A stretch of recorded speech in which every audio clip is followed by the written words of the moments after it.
The live TV, सच सबसे आगे। दोस्तों मैं बाज हफीज हूं। फ्रांस की अदालत में कितना बड़ा कदम उठाया गया है जिससे पूरी मोदी सरकार बैकफुट पर आ गई है। हंगामा खड़ा हो गया है हमारे देश में भी और फ्रांस में भी। मामला राफेल से जुड़ा हुआ है। फिर से एक नया डेवलपमेंट हुआ है फ्रांस में। एक जज साहब ने क्रिमिनल केस खोल दिया है जो भारत सरकार, जो मोदी सरकार है उसकी और राफेल की जो डील हुई थी दसों एविएशन से, उसके बीच में। यहां पर यह आज तक ने लिखा भी है, राफेल डील की जांच के लिए फ्रांस का बड़ा एक्शन, जज की हुई नियुक्ति, घेरे में कई वीआईपी। ये आज तक ने लिखा है और इसको देखकर ही आपको समझ में आ गया होगा कितना बड़ा हंगामे बड़ी बात है। जो एक क्रिमिनल केस खोला है। एशियानेट न्यूज ने लिखा है 59,000 करोड़ के राफेल डील में कथित भ्रष्टाचार की जांच के लिए फ्रांस ने नियुक्त किया जज। अब यहाँ पर जो पूरा का पूरा फ्रांस से जो 200 एविएशन है जिससे खरीदा गया था राफेल, पूरे 36, जो डील को बदला गया था, मनमोहन सिंह सरकार की डील को बदल दिया था मोदी सरकार ने, और पहले दिन से उस पर आरोप लगे थे और फिर एक के बाद एक बहुत सारी चीज़ें भ्रष्टाचार की सामने भी आ गई थी।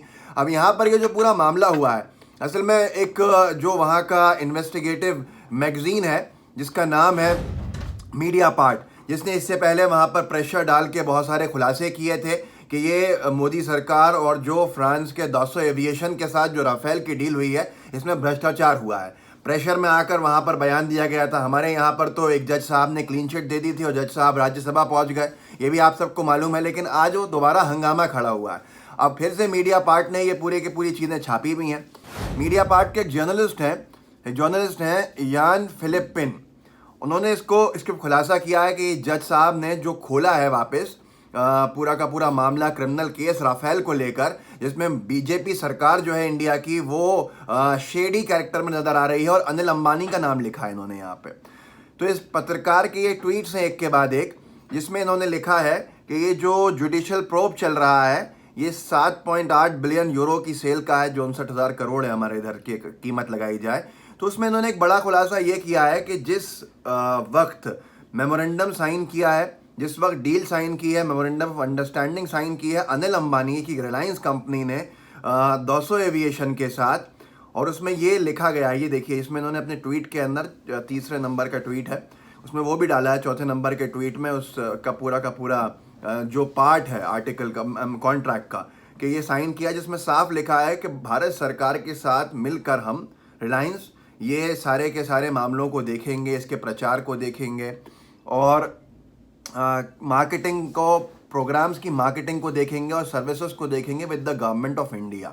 अब यहाँ इस पत्रकार का ये बहुत बड़ा खुलासा ये है कि ये सारी की सारी चीज़ें जो साइन की गई हैं अनिल अंबानी रिलायंस कंपनी की और 200 एविएशन के बीच में, ये मोदी सरकार के 36 राफेल प्लेन्स, जो फाइटर प्लेन्स हैं, उनको खरीदने के ऐलान से 2 हफ्ते पहले की गई। 2 हफ्ते पहले की जाने का इन्होंने आरोप ये लगाया है कि इसका मतलब यह है, क्या ये रिलायंस को पहले से मालूम था भारत में जो कंपनी है? क्या रिलायंस ये पहले से जानती थी? क्या अनिल अंबानी ये पहले से जानते थे कि ये किस तरह की, इसके यहाँ दाल में काला नहीं है, पूरी की पूरी दाल काली है? तो ये बहुत बड़ा आरोप है। आरोप यह है कि 126 प्लेन्स की जो डील थी उसको बदला गया, जिसके अंदर से 108 असेंबल होने थे HAL में, जो हमारा हिंदुस्तान एरोनॉटिकल लिमिटेड है। उसके बाद उसको हटाकर डील में से 36 राफेल पूरे के पूरे फ्रांस में बनने का ऐलान कर दिया मोदी सरकार ने। लेकिन हैरानी इस बात की हुई कि जब रिलायंस को कैसे कॉन्ट्रैक्ट साइन कर रहा था 200 एविएशन, तो वो 2 हफ्ते पहले कर चुका था। तो ये सारी की सारी चीज़ों की अब जांच होनी है, जिससे पूरे के पूरे ये लोग जो सख्ते के अंदर हैं। तो ये 3 ट्वीट्स बहुत महत्वपूर्ण हैं। ये शायद आपको कोई नहीं दिखाएगा, कोई नहीं बताएगा। आज तक ने जो कुछ लिखा है वो एक तरफ की बात लिखी है, ये पत्रकार की इतनी बात नहीं लिखी है। उन्होंने लिखा है कि एक जज जो अपॉइंट किए गए थे वो अब जांच अपनी शुरू कर रहे हैं। जज की नियुक्ति के बाद कई नामचीन हस्ती सवालों के घेरे में है। फ्रेंच मीडिया ने प्रकाशित की थी रिपोर्ट। ये वही फ्रेंच मीडिया है जिसका मैंने अभी तस्करा किया था कुछ देर पहले आपको, मीडिया पार्ट करके। तो ये बहुत महत्वपूर्ण है। महत्वपूर्ण इस बात के लिए भी है, देखिए एक एक आप स्क्रीनशॉट्स देख सकते हैं, पढ़ भी सकते हैं। इसमें लिखा है कि 200 एविएशन की तरफ से फिलहाल कोई प्रतिक्रिया नहीं दी गई है, अभी कंपनी ने कुछ नहीं कहा है। वास्तविक अनुबंध इन्होंने भी यही कहा, हिंदुस्तान HAL से था, लेकिन बाद में दोनों पक्षों के बीच बातचीत टूट गई। बाद में दोनों देशों के बीच 2016 में डील साइन की गई, जिसके तहत 36 राफेल विमान इतने 7.8 बिलियन यूरो के दाम पर तय किए गए थे। लेकिन इन्होंने ये नहीं लिखा इसमें कि उस पत्रकार ने यह खुलासा भी किया है, जिसका नाम है यान फिलिपिन, कि अनिल अंबानी की कंपनी 2 हफ्ते पहले खुद साइन करके बैठी थी दसो एविएशन जो राफेल बनाती है उसके साथ कॉन्ट्रैक्ट, और उसमें उसने लिखा था हम भारत सरकार के साथ काम करेंगे। तो ये 36 फाइटर जेट्स खरीदने के ऐलान से पहले इनको कैसे पता था? इसकी जांच भी उस कोर्ट में होगी। क्रिमिनल कोर्ट का मतलब है कि अगर वो जांच के अंदर दोषी पाले इनको तो क्या क्रिमिनल सज़ा इनको दी जाएगी, ये नहीं मालूम। कौन कौन बेनकाब हो सकता है ये भी वक्त बताएगा।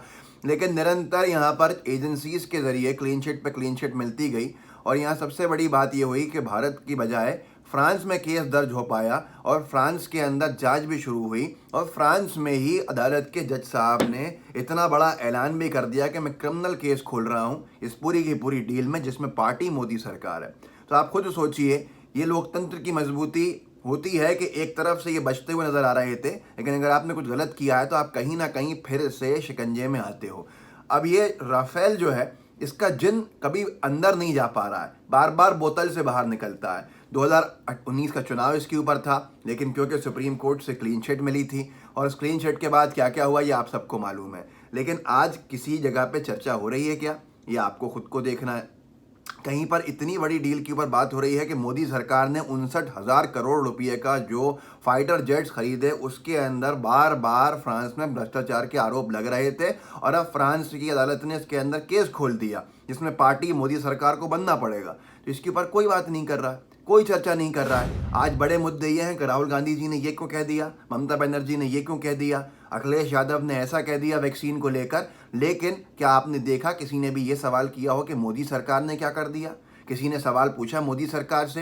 किसी आपको गोदी मीडिया के नामचीन पत्रकारों में से कोई दिखा ये पूछता हुआ कि साहब 59,000 करोड़ की डील के ऊपर भ्रष्टाचार के आरोप लग रहे हैं, हमारे ही तो देश के टैक्स पेयर का 59,000 करोड़ रुपया गया है फ्रांस की कंपनी के पास, उनको तो कोई नुकसान नहीं हुआ, लेकिन वहाँ जांच हो रही है, यहाँ जांचों पे ताले डाल दिए गए हैं। इस सब के बाद ऐसा लगता है बहुत से लोगों का कि सरकार का जो सर्वाइवल है वो बहुत मुश्किल हो जाएगा, मोदी सरकार को बचना बड़ा मुश्किल हो जाएगा। आखिर क्या कह के बचेंगे, कैसे सब डिफेंड करेंगे, क्योंकि ये मामला हमारे देश का तो है नहीं। आप फ्रांस को देशद्रोही भी नहीं कह सकते, फ्रांस का कोई संबंध ही नहीं है देशद्रोह से और देश प्रेम से यहाँ पर। तो ये सारी की सारी चीज़ें अब पुरानी होती जा रही हैं, एक एक करके जो गड़े मुर्दे हैं वो निकल रहे हैं।